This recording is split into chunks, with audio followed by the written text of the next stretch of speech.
Futuristic, cinematic, dynamic, immersive, powerful, visionary, ultra-detailed next generation. Captured with the power and precision of a Blackmagic camera, delivering cinema-quality visuals in every frame. This is the Blackmagic Ursa Mini Pro 12K, an 80 megapixel cinema camera.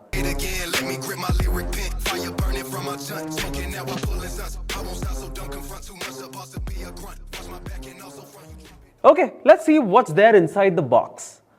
You get a DaVinci Resolve Studio SD card that unlocks the studio version, a Blackmagic sticker, a welcome quick start guide, a power brick, and some cables for a DIY V-mount battery plate.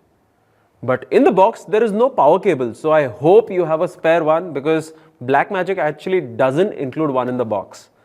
And here is the star of the show, the Blackmagic Ursa Mini Pro 12K's body.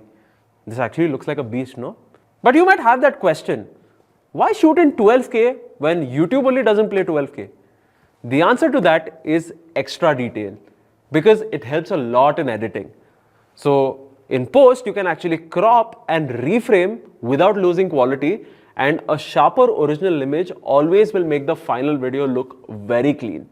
Plus, as a tech nerd, it's always fun to try new cameras. On the left hand side, there is a small screen that shows you the time code and sound levels. This camera actually follows an ENG style layout. You may ask, what is ENG? ENG is basically electronic news gathering camera, which was originally designed for television news camera operators. This was mainly built for quick use in tough conditions. So here, there are dedicated buttons for ISO and shutter, and plenty of buttons for on-the-fly adjustments, along with built-in ND filters. Now, let's look at the sensor. This is an 80 megapixel sensor, which is 12,288 by 6,840 pixels. Look, honestly, I have never seen a high-resolution sensor just like this ever in my life. This camera uses the standard PL mount, which offers about 14 stops of dynamic range and has ND stops of 2, 4, and 6 stops. On the inside, there are two CFast card slots.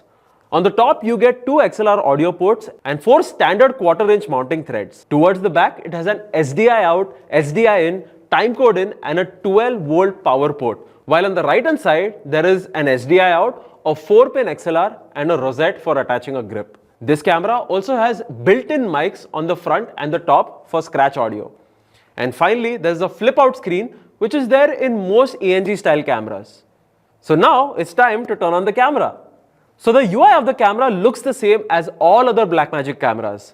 So this particular camera only records in Blackmagic RAW, a compressed RAW format with options like 5:1, 8:1, 12:1 and 18:1 compression ratio. This camera can shoot up to 12K at 60 frames per second and 8K at 120 frames per second, and finally 4K with a Super 16 crop at 240 frames per second. So this camera roughly costs around 8.5 lakhs, which in this segment is actually very great. The closest competitors of this camera are the Sony FX6, which is a full frame camera, and Canon's C300 Mark III.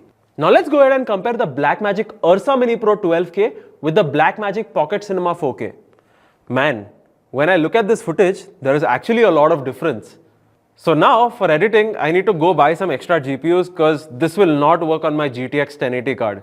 But this is a conversation for a different video.